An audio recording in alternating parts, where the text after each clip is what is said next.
네, 안녕하세요. 김지희 본원 고등부 강사입니다. 자, 일단 시작하기 전에 고등부 미디어학원 잠깐 짧은 영상 한번 시청하시겠습니다.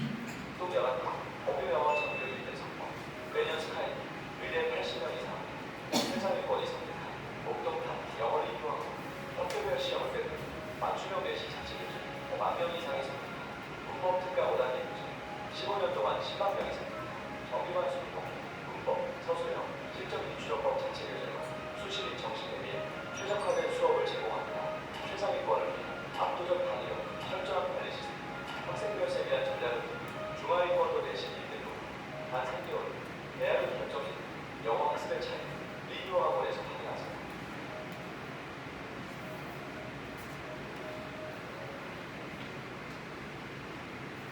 네. 자, 저를 한번 소개해 드리도록 하겠습니다. 저는 현재 이제 본원 고등부에서 이제 근무를 하고 있고요. 한국인의 영어과 졸업하고 미국 UCM에서 이제 학기 이수를 했는데 이전에는 캐나다에서도 또 이수를 했습니다. 고3 그리고 그 중에서도 극상위 독해나 고난도의 어법을 주로 담당하고 있고 수능반은 수능 모의고사, 역대 수능 오답률, 어법으로 중점만 담당했었습니다. 정규 같은 경우에 IB 특목 자사를 위한 반이죠. 최고 난이도의 반 수능 모의고사 제가 전담하고 있고 정규 S반 그리고 내신은 명결국어 이화여고등 외고 그리고 과고 예전 자사고 양정구는 현재도 목동의 유일한 자사고고요. 한가람은 2022년부터는 일반고로 전환됐지만 여전히 자사의 포맷을 유지하고 있는 학교입니다. 전교 1등 그리고 1등급 꾸준히 배출하였습니다. 자, 예비고 3 수능 대비반입니다. 그럼 우리의 가장 큰 목적은 수능 영어 1등급인데요.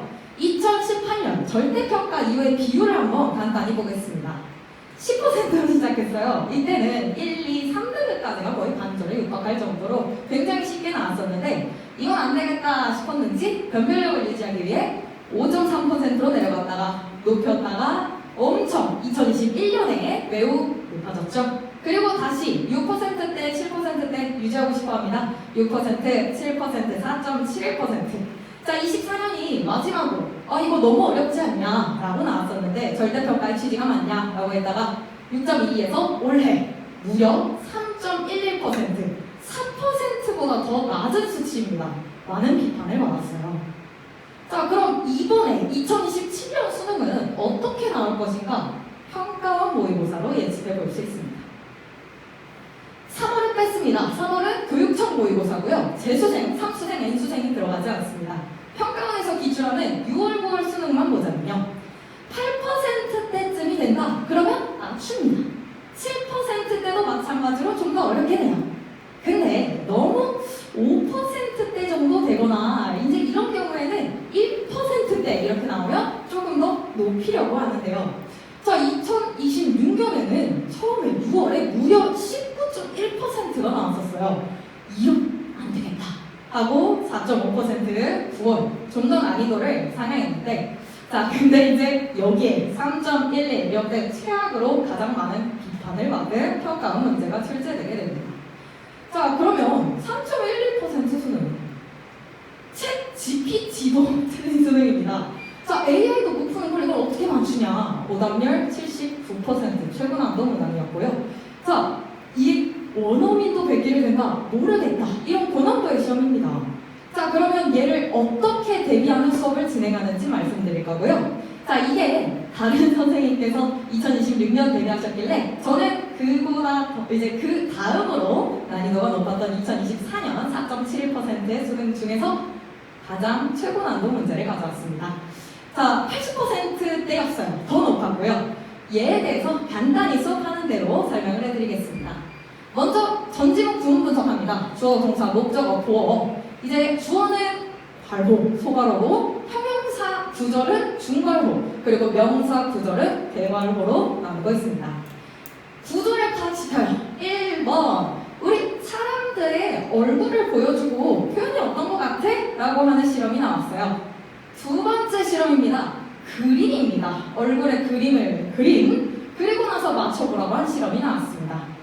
그리고 이제 빈칸에서는 이 두 가지의 놀라운 점이 뭔지를 대비하기 위해서 많은 실 마주치는 얼굴들은 사회적 맥락이 있다라는 것에 포인트를 세 번째로 주었습니다. 그리고 나서 이제 선지를 삭제하는 방법을 알려주는데요. 여기서 포인트는 사회적 맥락이 빠진 두 가지입니다.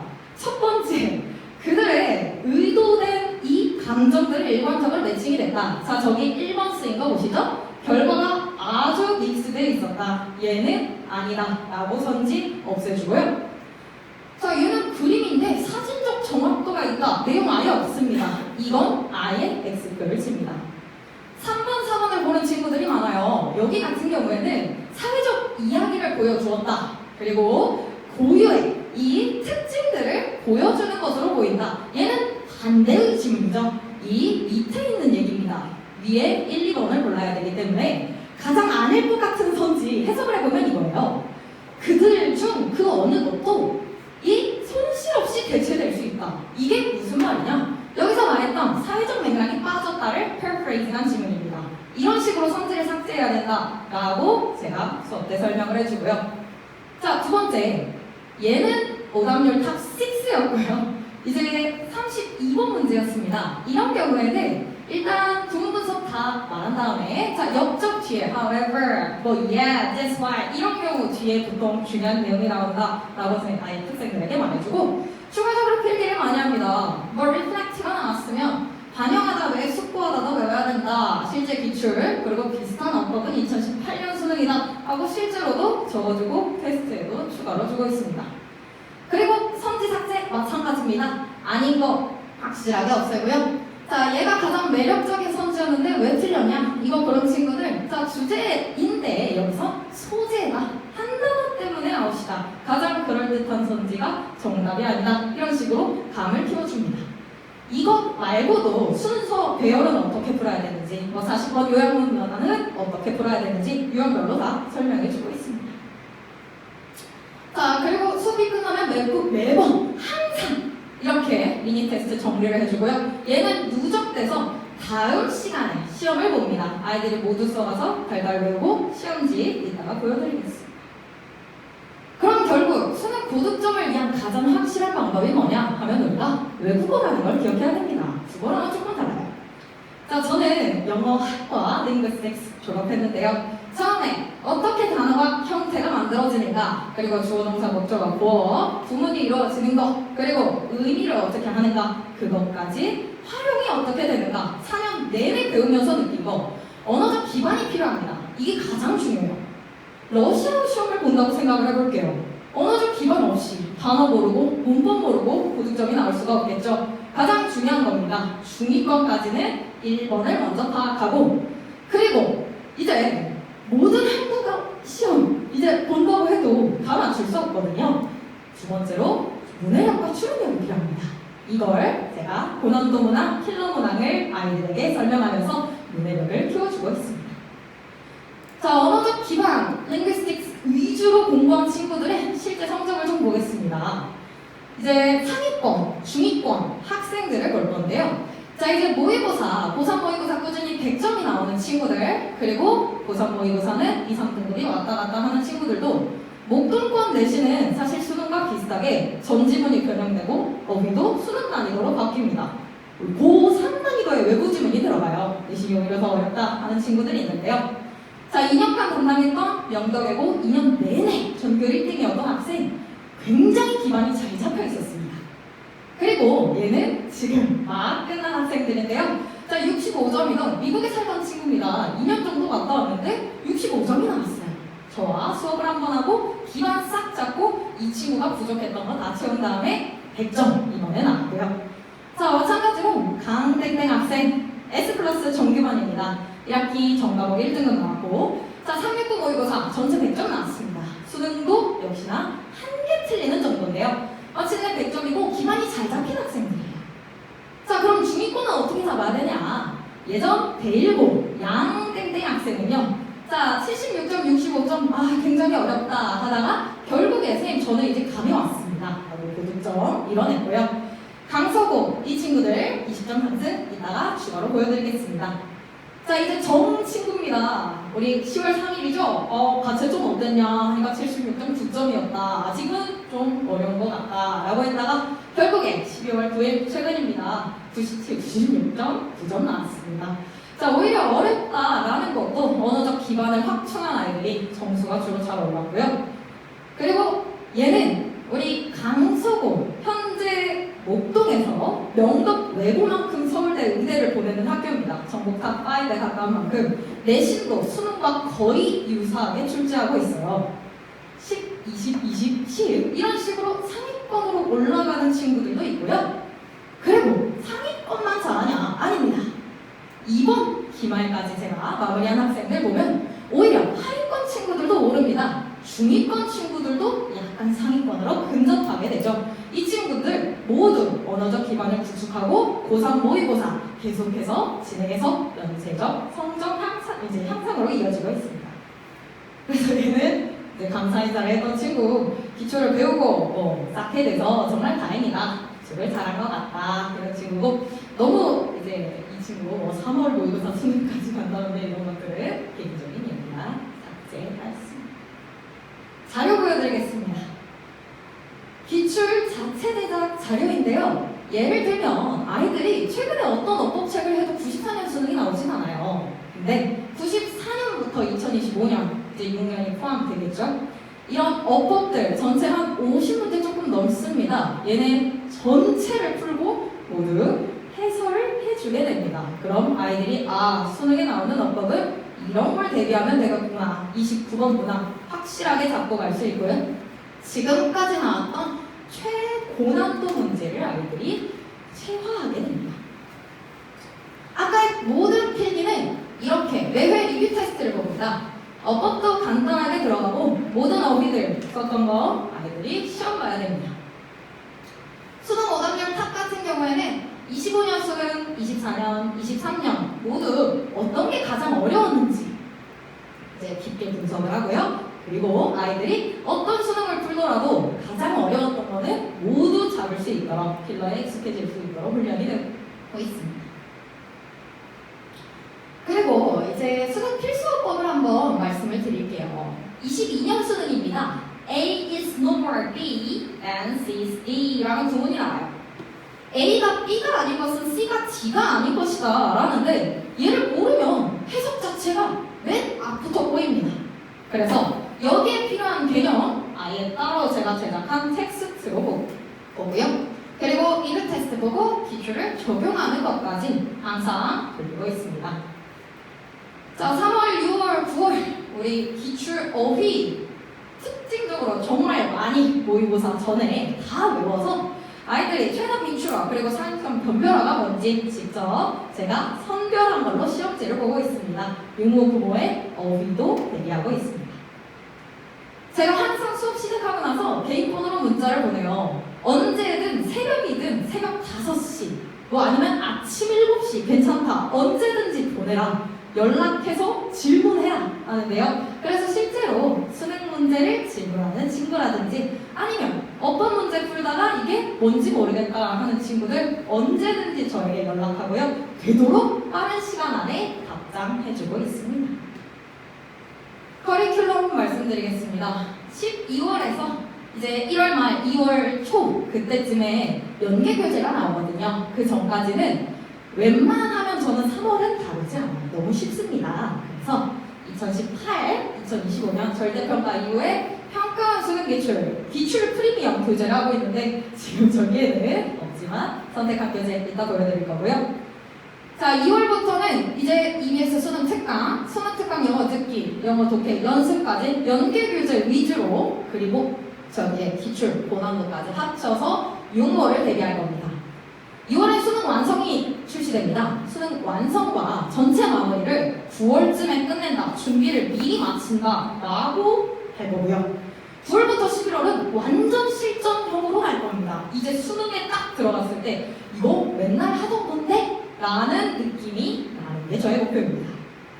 자, 이제 리스닝이랑 독해를 보면 듣기 지문을 듣기만 하면 안 됩니다. 이유를 말씀드리도록 하겠습니다. 자, 실제 연계율을 볼게요. 작년 기준입니다. 55.6% 연계가 됐는데 보니까 듣기 1에서 17번 중에 수능 완성에서 출제된 지문이 있어요. 독해를 독해로, 듣기를 듣기로만 연계하지 않습니다. 마찬가지입니다. 독해를 볼게요.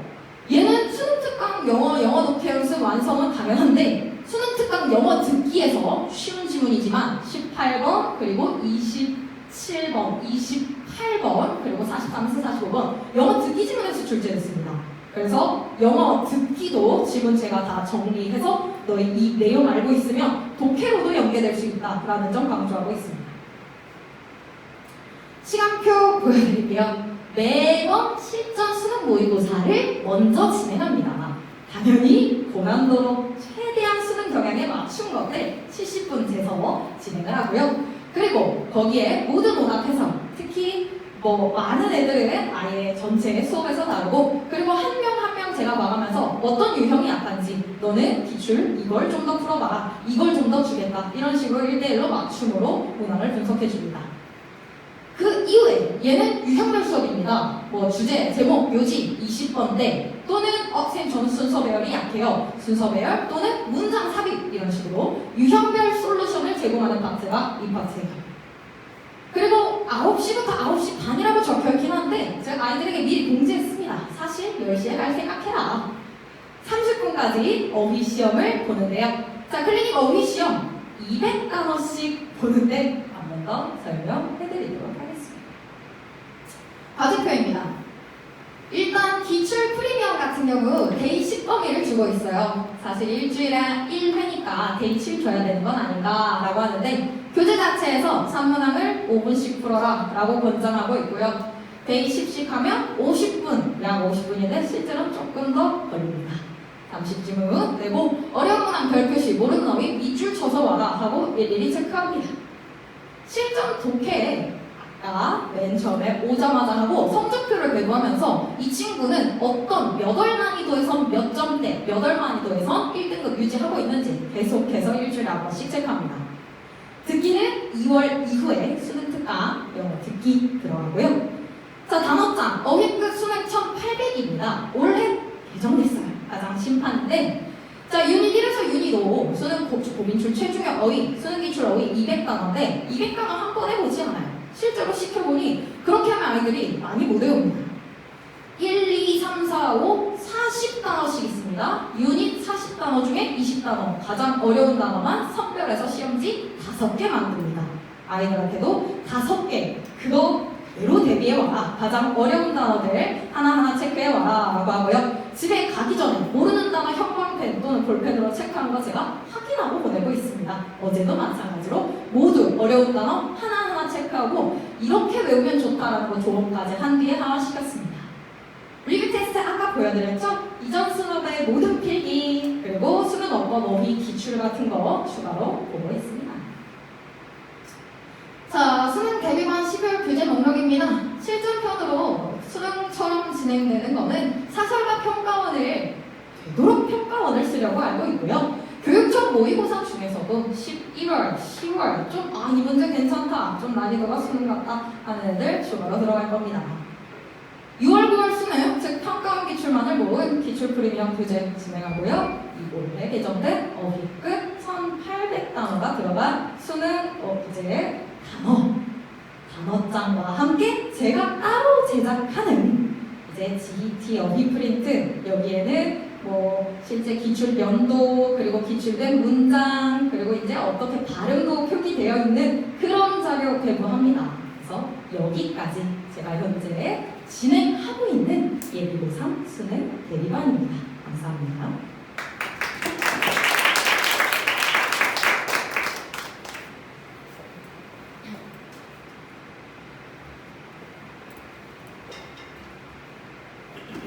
네, 안녕하세요. 저는 리뉴어학원 라벨라반 팀장 장승빈입니다. 저 오늘 수업 일단 설명회를 하기 앞서서 라벨라반에 대해서 설명 잠깐 드리도록 하겠습니다. 라벨라반 같은 경우에는 레벨을 두 레벨로 나눠서 수능 집중반을 운영하는데 중위권과 상위권 이렇게 나눠서 하고 있습니다. 이렇게 왜 나누냐고 한다고 하시면은 그 레벨에 적합한 문제에 아이들이 학습을 해서 그래서 너무 어렵지도 않고 너무 쉽지도 않은 자기 레벨에 딱 적합한 문제를 풀게 하고 그리고 그에 해당하는 아이들이 그 레벨에 맞춰서 어떤 설명을 더 깊게 들어야 되는지 각자마다 다 다르기 때문에 그래서 이렇게 레벨을 두 개로 나눠서 운영하고 있습니다. 저는 그 중에서도 중위권 반에 해당하는 반을 운영을 할 계획인데요. 그래서 오늘 이 부분에 대해서 한번 설명드리도록 하겠습니다. 자, 우선은 제가 이 설명하기에 앞서서 어떤 순서로 설명할지 말씀드리겠습니다. 첫 번째로는 제 수업의 특징과 장점에 대해서 이야기를 드리고 그리고 이 수업을 직접 들었던 아이들의 수강 후기까지 보여드리겠습니다.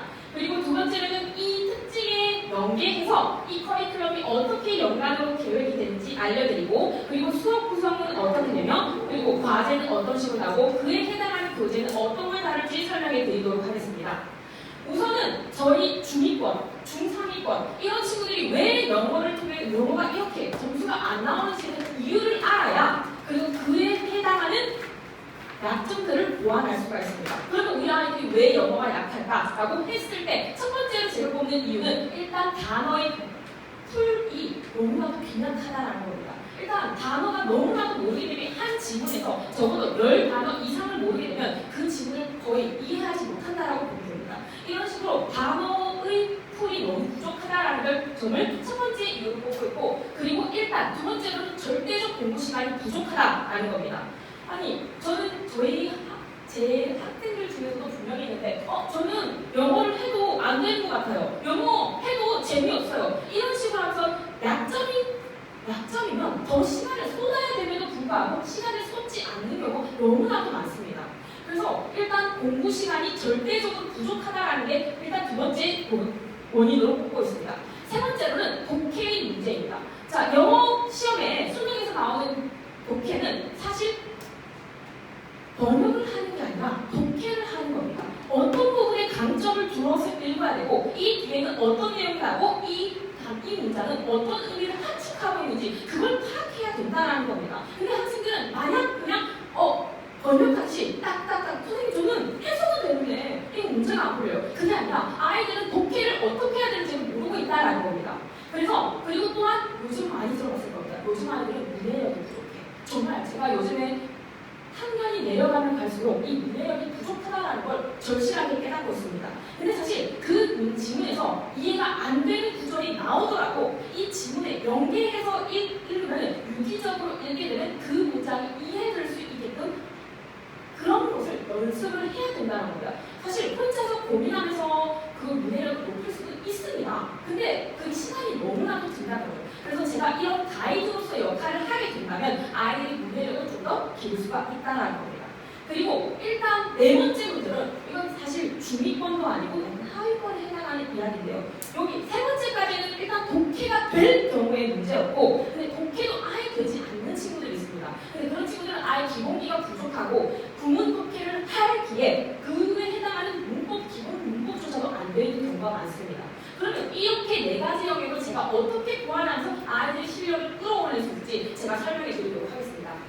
일단 단어 같은 경우에는 일단 꼭 아이들이 외워보라고 하면 중위권의 특징은 어떻게 하냐면 그 단어이나 학원 가기 30분 전에 단어장을 보고 있습니다. 그렇게 하면 사실 그 순간적인 기억에 불구하고 더욱이 진짜 잘 외워보지도 않습니다. 거의 대부분 제시를 거니까. 그래서 저는 어떤 걸 활용하고 있냐면 이 클래스카드라는 걸 활용하고 있습니다. 이건 학생들이 어플을 통해서도 사용할 수가 있는데 여기 보다시피 학생들이 이름이 나오고 어느 정도로 암기했고 그리고 이게 암기가 됐는지 안 됐는지 복습을 했는지 아닌지 이런 결과 문제 나옵니다. 실제로 제가 배당고 아이들을 내신 대비를 할 때 이런 부분을 활용해서 아이들이 꼼꼼하게 단어를 확인할 수 있게끔 제가 사용했습니다.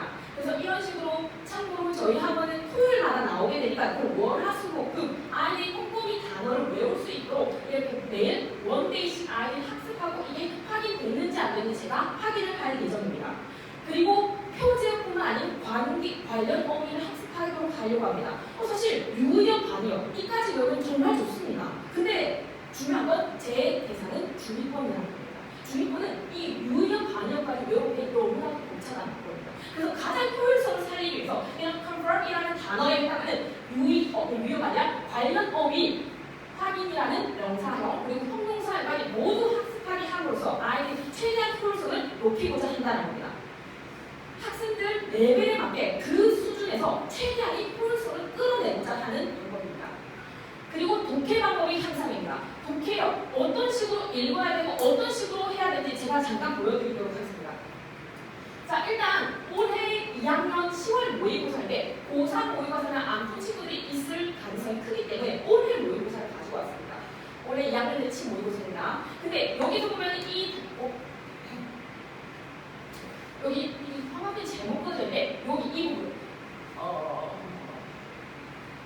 어렵다. 뭐가 어렵냐면 동시에 생각하는 것이 어렵다. 어떤 부분을 생각하기가 어렵냐면 그 사물들이 측정되는 사물들이 정말로 존재한다라는 것과 그건 단순한 관습이다라고 이렇게 동시에 생각하는 게 어렵다. 참고로 이 부분은 상위권들도 읽으면서 상위권도 똑같이 이 위에서부터 쭈르륵 내려오는데 이 부분에서 이게 무슨 말이지? 라고 하는 경우가 많았다고 합니다. 근데 사실 이 부분은 그냥 이거 때문에 다시 답을 찾는 거 정말 쉬웠거든요. 근데 그게 아니라 아이는 이 부분에서 나 이 부분 무슨 말하는 건데 막혔어 라고 생각하기 마련인데 사실 그렇게 읽으면 안 되고 그 뒤에 보면 this is the fact. 그러나 이것은 사실입니다. 그 앞에 나온 게 사실입니다. 동시에 생각하는 거 어려운 거 맞아. 근데 그 두 개 다 사실적으로 일어나고 있는 일이야. 그래서 그러면 적어도 이게 진짜라고 하고 있으니까 적어도 이 두 개는 이 앞에 나오는 문장을 분명 설명하는 게 나온다는 겁니다. 그러면 여기에서 나오는 사물이 실제로 측정된다라는 것과 그 뒤에 나오는 가격이 측정된 것과 측정되는 가격과 그리고 사물이 실제로 존재한다. 그러면 이 부분을 보면서 여기 앞에 나오는 이 측정되는 사물이 실제로 존재하는 이거랑 똑같은 맥락이구나. 그러면 내가 이해하지 못하는 이 convention이라는 이 단어 이거 뒤에서 내가 내용을 유추해야지. 이런 식으로 유기적으로 읽어야 된다는 거예요. 그래서 사실 이 부분이 이렇게 안 되면은 아이들이 나 진짜 이 부분이 무슨 말인지 모르겠어. 내신 준비할 때 이 부분으로 애를 먹는 친구들이 되게 많았는데 그래서 이렇게 유기적으로 설명을 해주면 선생님 제가 어떤 말인지 알겠어요. 여기서 말하는 사회적 관습이라는 건 분류와 체계를 하는 분류를 나눈 거고 그리고 그 커트라인이 나눈 건데 이게 사람들이 합의해서 나눈다는 걸 여기서 이걸 컨벤션이라고 하는 거요 라고 의미를 도출해낼 수 있다는 겁니다. 근데 사실 해답을 찾는 건 정말 쉬웠습니다. 왜 쉬웠냐면 이 부분을 읽고 있지 않더라도 그 뒤에 나오는 create, become 여기 뒤에 나오는 부분이 결정을 하지 않으면서도 결정을 하는 것 이거는 뭐에 해당하는 거냐면 복지냐, 이동이냐, 권위냐, 효율성이냐, 혁신이냐 했을 때 내가 결정하는 거 같아 이걸로 결정해야지 이건 뭐예요? 이거는 이 나라가 주는 권위에 해당한다는 겁니다. 이런 식으로 아이들이 유기적으로 읽으면 좀 더 수월하게 읽을 수 있다는 겁니다. 자 그리고 여기 이 문장도 보면 여기 보면 주어진 질문, 주어진 문장 자체가 앞에 but이라고 시작을 하고 있는데 그러면 적어도 이 앞에는 이 뒤에 나오는 문장과 정반대의 말이 나온다는 걸 생각할 수 있어야 되고 그리고 이 부분 이주라는 것 또한 기존의 문제들에 대한 해결책이 될 수 있다. 이건 뭐예요? 이거는 뭐냐면 그건 이주라는 거 나쁜 것만이 아니야. 좋은 해결책이 될 수 있어 라고 하면서 긍정적인 점을 이야기하고 싶은데 이 앞에는 마이너스한 이야기, 이주에 대해서 마이너스한 이야기를 하는구나 라는 생각이 들어야 된다는 겁니다. 이런 식으로 이 앞에는 뭐가 나오고 이 뒤에는 뭐가 나올지를 생각할 수 있어야 된다. 참고로 당연히 해결책이 될 수도 있어 라고 하면 적어도 어떻게 해결책이 되는지에 대한 부연 설명이 나와야 된다는 거죠. 그러면 이 문장이 들어가야 하는 부분 앞부분에는 마이너스한 이야기가 나오고 이 뒷부분에는 이 이주에 대한 플러스한 이야기가 나와야 됩니다. 그렇기 때문에 여기는 3번 이 부분에 들어가야 되구나. 뒷부분은 플러스, 앞부분은 마이너스한 이야기입니다. 이런 식으로 유기적으로 읽을 수가 있어야 된다는 겁니다. 근데 사실 중위권들은 이게 조차 안 되고 있기 때문에 이런 부분을 강화해야 된다는 거죠. 자, 그리고 저희 수업의 특징 같은 경우 어떤 특징이냐면 사실 중위권들의 특징은 상위권들은 참고로 배방고 1등급 저처럼 제반에 한 14명 중 8명이 들어와 있는데 근데 걔들은 집중해라는 말을 하지 않아도 눈을 빛내면서 보고 있습니다. 근데 중위권과 중하위권의 특징은 일단 동태문입니다. 그래서 이 동태문을 부수기 위해서는 저는 그 아이들의 끊임없는 수업 시간에 질문하면서 너 이거 이해되고 있어? 너 지금 이게 뭘 말하고 있는 거야? 이거 그다음 뭐가 나와야 돼? 이런 식으로 끊임없는 질문을 하면서 쌍방향성을 유도해낸다는 거야. 일방향적인 수업이 아니라 서로가 채워가는 수업을 한다라는 겁니다. 그리고 아이들 표정을 보면서 이 친구들이 진짜 이해했는지 아는지 이렇게 하면서 꼼꼼하게 관리를 하고 있다는 겁니다. 그리고 기본기가 부족하다. 그런 경우에는 어떻게 하냐면 저는 사실 수업 시간에 구문독해, 기초문고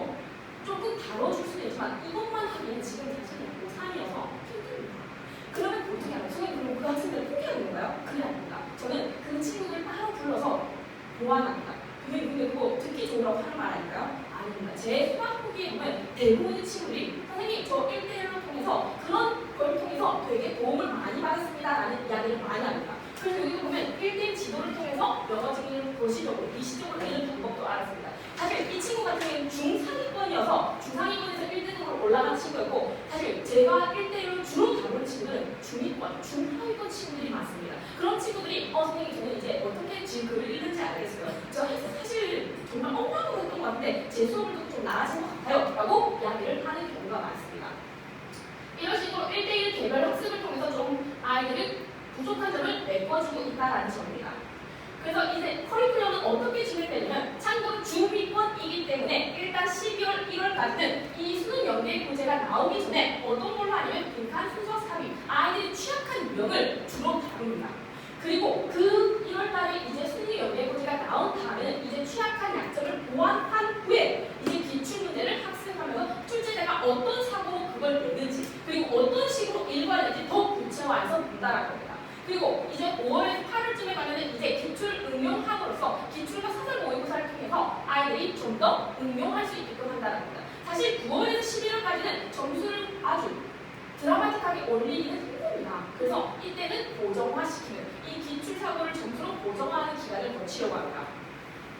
그리고 수업 구성 같은 경우는 일단 12월에서 1월까지는 일단은 70분 동안 모의고사를 보고 1시간에서 플러스 알파로 아이들이 모의고사에서 부족한 부분을 봐주고 그리고 40분은 인간수소 삽입 함축 교재의 유형별 풀이를 들어갑니다. 이렇게 하면 부족한 점을 뱉고 그 뒤에 30분은 우리가 수업한 내용을 바탕으로 리뷰 테스트와 함께 단어 테스트를 한다는 겁니다. 과제 같은 경우에 단어를 한 원데이씩 그래서 총 5데이가 들어가는 거고 그리고 두 번째로는 모의고사 관련 단어 그리고 3번 같은 경우에는 과제와 인수 사업과 관련된 교재 문제를 풀고 채점을 공부 그리고 네 번째는 이전 수업에 복습하고 지문을 구조화해온 걸 복습해온 걸 인증한다라는 겁니다. 자 그리고 수업 교재 같은 경우에는 이거는 제가 현장에 왔을 때 배부를 하는 거고 그 나머지 교재는 이런 교재들로 활용합니다. 네, 여기까지입니다.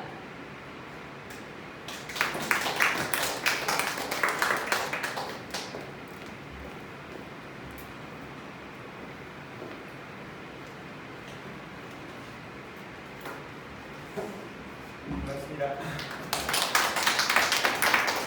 저는 리뉴와 이번에 제티어머라고 제 브랜드거든요. 제티어머 대표 유재석입니다.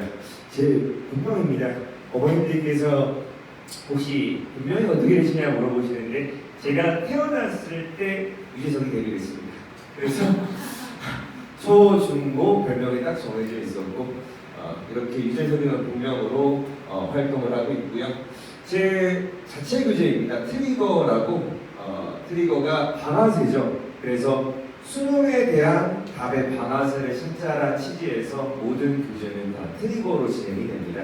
그래서 작년까지 교재 표지가 요거였습니다. 근데 올해 싹 다 전면 개정이 되거든요. 그래서 트리거 교재가 전부 다 개정이 되고 그 다음에 어머님께서 오랜만에 옷을 선물해 주셨어요.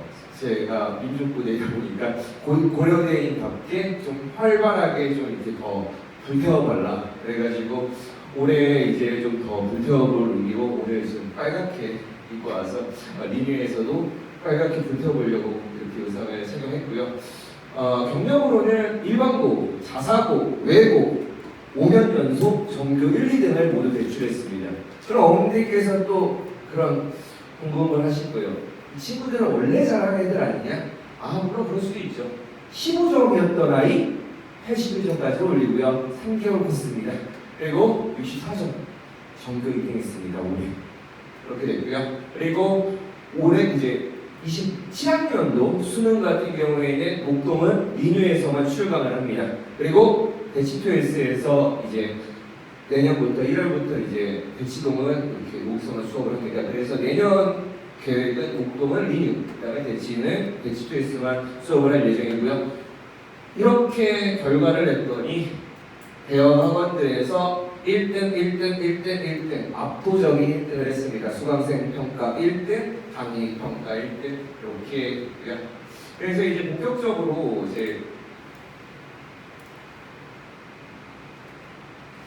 일단 오늘 토픽은 수능 영어 1등급이 안 나오는 이유에 대해서 다뤄볼 거고요. 그 다음에 두 번째, 그럼 어떻게 지금 이렇게 어려워지는 불수능을 대비할지 그 방향성에 대해서 잠깐 맛보기를 할 거고요. 그 다음에 세 번째부터가 본격적인 제 홍보입니다. 제 수업에 대한 홍보를 들어가 보겠습니다.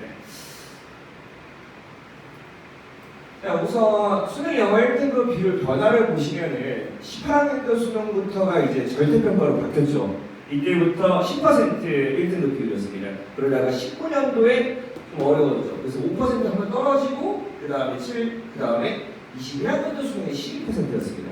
이때부터 이제 어머니들께서 영어 굳이 하면서 영어는 뭐 그래서 탐구를 심지어 탐구를 더 중요시 생각을 하셨는데 그러다가 쭉 떨어졌죠. 그러고 나서 하고 3%까지 왔습니다. 자, 이렇게 됐을 때 평가원은 사퇴합니다. 평가원장 사퇴하고 이게 과연 우리 아이들이나 어머님들한테 대한 이게 해결책이 될까요? 그냥 사퇴하고 끝입니다. 그럼 수능은 점점 어려워지고 내년 수능, 17학년도 수능 이제 입시 바뀌어요. 그러면 어려울 수 있어요. 조금 올라가서 좀 수준이 그러니까 난이도가 조금 올라갈 수 있겠죠. 그래서 1등급 비율이 올라가도 과연 그게 우리가 해결책이라는 거죠. 그러면 1등급이 과연 안 나오는 이유가 뭐냐? 우선 어머니들께서는 단어, 구문, 어법 우리 아이가 이게 부족하다라고 생각들을 많이 하실 겁니다. 물론 중요하죠. 과연 이것만 해결되면 1등급이 나올까요? 첫 번째, 고걸 가기 전에 어머님께서 항상 쳇바퀴를 도십니다. 특히나 고3 때 어머님께서 3월 모평 끝나고 학원 옮깁니다. 6월 모평 끝나고 학원도 옮깁니다. 그리고 9월 모평 때 이제 고민합니다. 어차피 그런다. 재수 아니면 포기 이렇게 선택을 합니다. 하고 마지막으로 한 번 더 옮기시거나 이렇게 옮기시거든요. 이렇게 쳇바퀴입니다. 근데 저는 제 수업에서 딱 쳇바퀴를 멈춰드리게 하자 이거거든요. 그래서 많은 학생들이 성적 올렸고 그래서 저는 아이들이 글을 읽을 때 일단 휘발돼요. 글이 머릿속에 남아야 되는데 또 읽고 이러다 보니까 휘발되는 공부를 하거든요. 그래서 남는 공부를 하셔야 되거든요. 일단 A지문 잠깐 볼게요, 어머님들. 혹시 이 지문 딱 봤을 때 해석 뭐 하실 필요 없고 그냥 딱 봤을 때 어떤가요? 쉬워 보이나요? 어려워 보이시나요? 아포칼립스가 나오고 뭐 나옵니다. 그 다음에 B번 지문 볼게요. A에 비해서 B번 지문 어떤가요? 좀 쉽다 이렇게 생각하실 수 있습니다. 자, 그 다음에 C번 지문 볼게요. 칸트가 나옵니다. 올해 수능 오답률 2위였습니다. 거의 1위라고 봐도 됩니다. 그러면 A 구문 단어 어려웠네 오답이다. B번 지문 단어 구문 쉬웠네 오답이다. 이 말은 즉슨 우리가 구문 단어를 해결한다 한들 오답이라는 얘기는 1등급이 이걸로는 해결이 안 된다는 거죠. 실제로 A, B, C 모두 다 수능 지문이었고요. 오답률 굉장히 높은 지문들이었어요. 그 다음에 C번 같은 경우에는 영어 해탈을 쓴 비문학이에요. 칸트 지문 올해 같은 경우에 국어 영어 포함해서 보통 5지문 나왔어요. 칸트 지문만 이렇게 점점 어려워지고 있다는 거죠. 그래서 방향성은 뭐냐? 저는 그래서 아이들을 논리적인 사고를 길러줘요. 그래서 제 수업을 들은 친구들이 국어 성적까지 오릅니다. 그래서 제가 영어 강사인가 싶을 정도로 애들한테 문해력까지 향상을 시켜줘야 한다고 생각을 하거든요. 그래서 큰 글과 작은 글에 대한 것 그리고 앞과 옆 글을 계속 끌고 가줘야 되거든요. 근데 아이들은 휘발되면서 읽어주니까 딱 한 번 읽었을 때 한 번 읽고 풀어줘야 되죠. 근데 아이들은 지문의 머릿속에 없기 때문에 한 지문을 가지고 3번, 4번 읽어요. 그러다 보니까 시간이 부족하죠. 그래서 19칠기를 통해서 구문에 대한 해결, 그 다음에 빈칸 순서, 삽입, 킬러 포인트, 트리거에 대해서 이제 잡아주고 요번 방학 때 중고등학교 단어 전부 다 해결할 겁니다. 아이들 어휘에 대한 거는. 왜냐면 한 주에 제가 400개씩 읽으시거든요. 어떻게 그게 가능해요? 저는 어머니 원래 연극을 했었습니다. 대학로에서. 그래서 원래는 연극 배우가 좀 꿈이었었어요. 그래서 영문학을 전공하면서도 연극을 했었는데 그때 대본을 암기할 때 터득했던 방법을 아이들한테 알려주니까 보니까 좀 빠르게 외우더라고요. 그렇게 해서 아이들 어휘 같은 거 관리하고요. 그래서 큰 글 작은 글 뭐냐? 아까 A지문이죠. 그래서 영어 같은 게 작은 글은 스페시픽, 구체적인 글을 말합니다. 큰 글, 전체를 포괄하는 글, 뭐 주제가 될 수도 있고요. 일반화시킨 글이 될 수도 있고, 그 다음에 다시 부연 설명, 상수, 예시 이런 것들을 제가 작은 글로 분류해서 아이들한테 글을 바라보고 하거든요. 그래서 지금 제 조교들도 제 지금 수업을 보고 있고 지금 저기 영상도 찍어주고 같이 지금 참여하고 있는데 제 조교들 전부 다 최소가 한 군데예요. 그리고 요번에 포항공대부터 영어 올해 하나 틀렸습니다. 그렇게 해서 최저 전부 다 모두 충교시켰고 그래서 모두 다 제 제자 출신인 조교들 구성이 돼서 학습관리 되고 그래서 비유 대조 그대로 이런 식으로 트리거에 대한 포인트들로 아이들한테 학습을 시킵니다. 그 다음에 요거 같은 경우에는 물리적인 글이라고 보통 말을 하는데 그 구문 해결되도 어려운 이유가 수능이 답을 구성하는 포인트가 말장난을 해요. 예를 들어서 어머님들 부정의 부정은 뭐죠? 긍정이죠. 이런 식으로. 근데 올해 수능은 부정의 포인트 뭐죠? 부정입니다.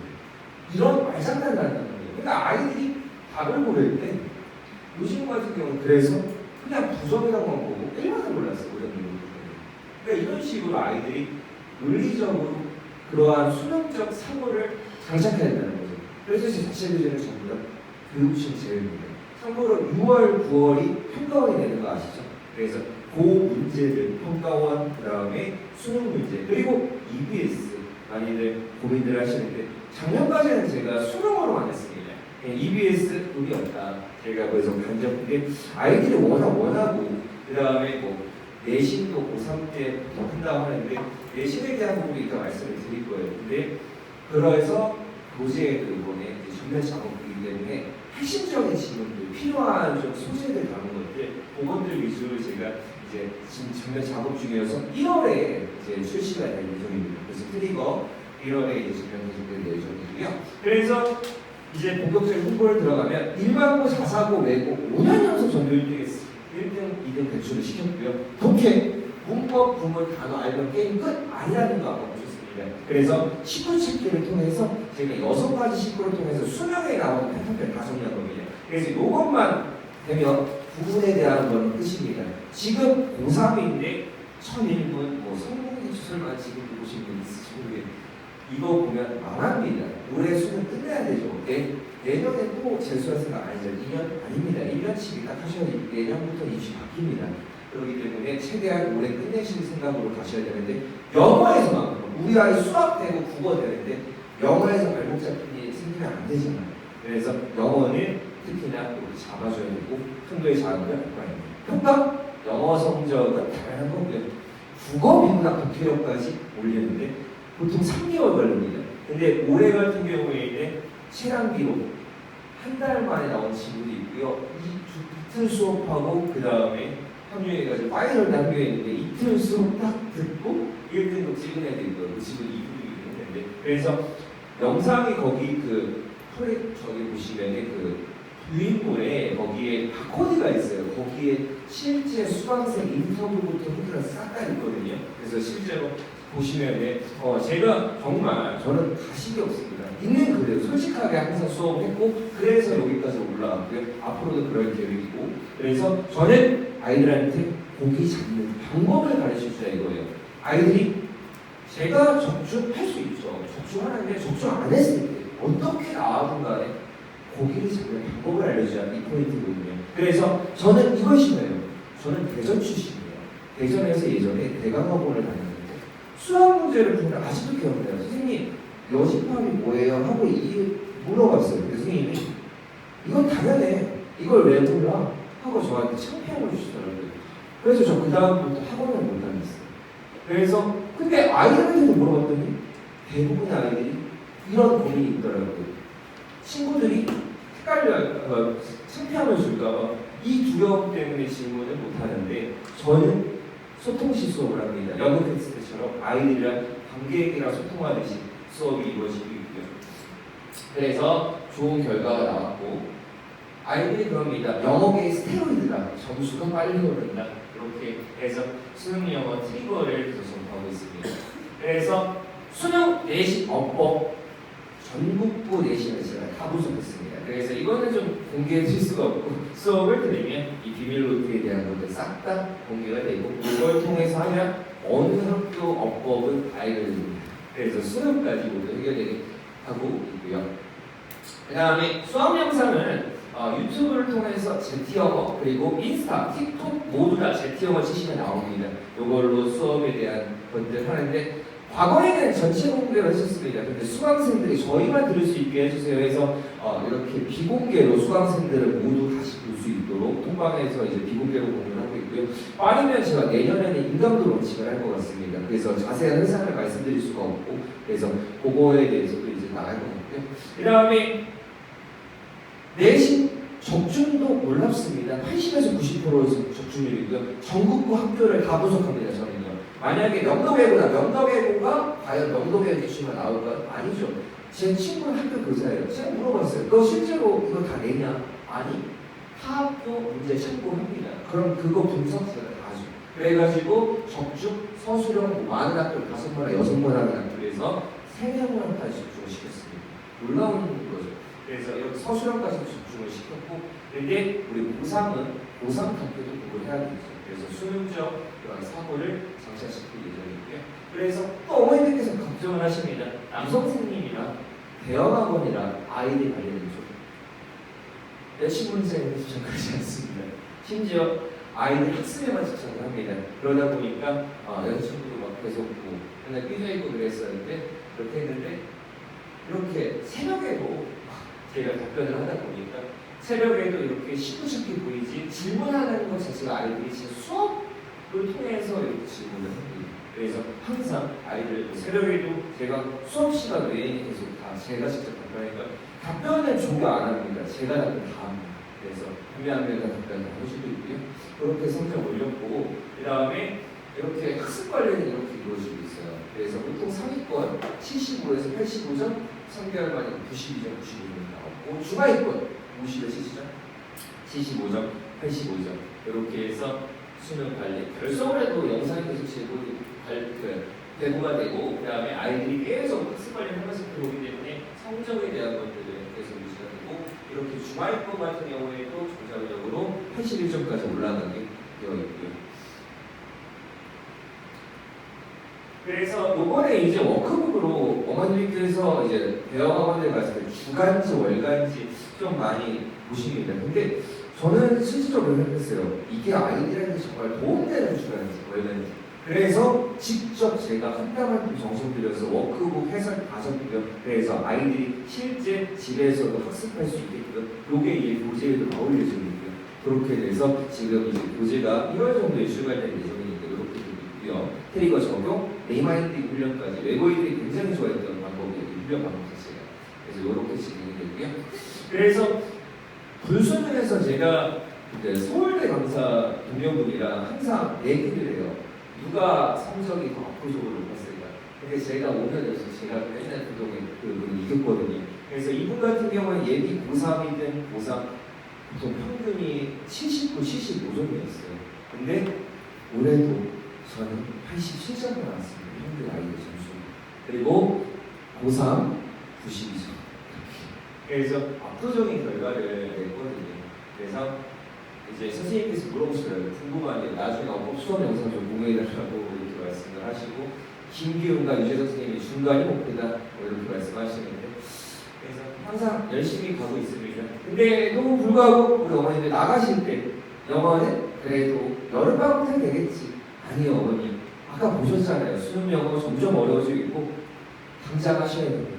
이번 겨울방학 하셔야 되고 그 다음에 연간 커리큘럼 12월부터 3월까지는 기반전형입니다. 그리고 개념에 대해서 어떻게 글을 읽어야 되는지 이 훈련들이 들어가니까 꼭 겨울부터 들으셔야 돼요. 그래서 평가원이 살아가는 구문가어법, 그리고 평가원이 살아가는 논리 보십시오. 큰 글, 작은 글, 아빠 연결, 384, 짱구, 맹구, 신소재구화 이런 것들을 제가 아이들한테 집어넣게 시켜요.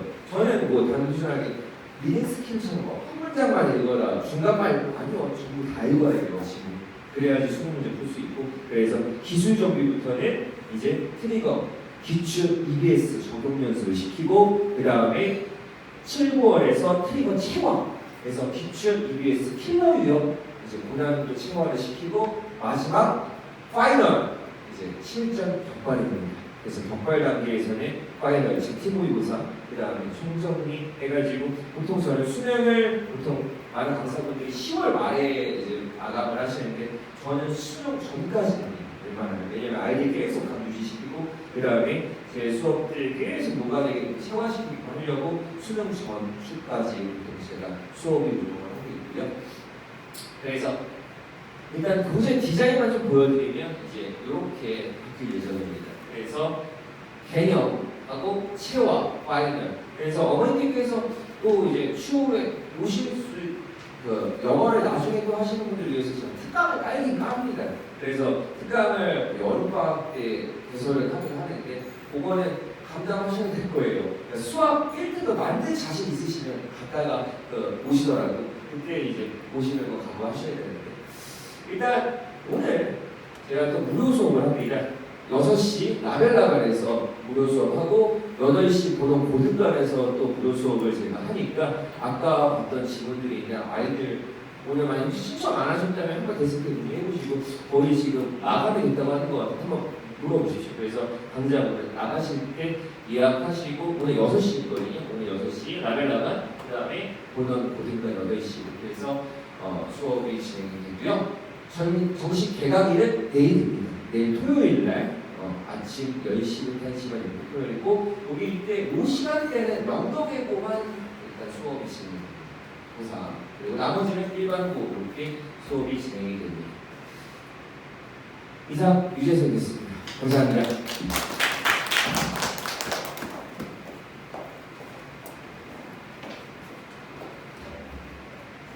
네, 설명회 잘 들어주셔서 감사드리고요. 혹시 뭐 질문하시고 싶으신 게 있으시거나 하면은 저희 선생님들 지금 제가 뒤쪽에 이제 나와 계신 분 할 예정이기 때문에 질문해 주시고 그 다음에 이제 뭐 혹시 뭐 신청서라던가 이런 것도 이제 궁금하신 사항 있으시면 데스크에서 상담 드리도록 하겠습니다.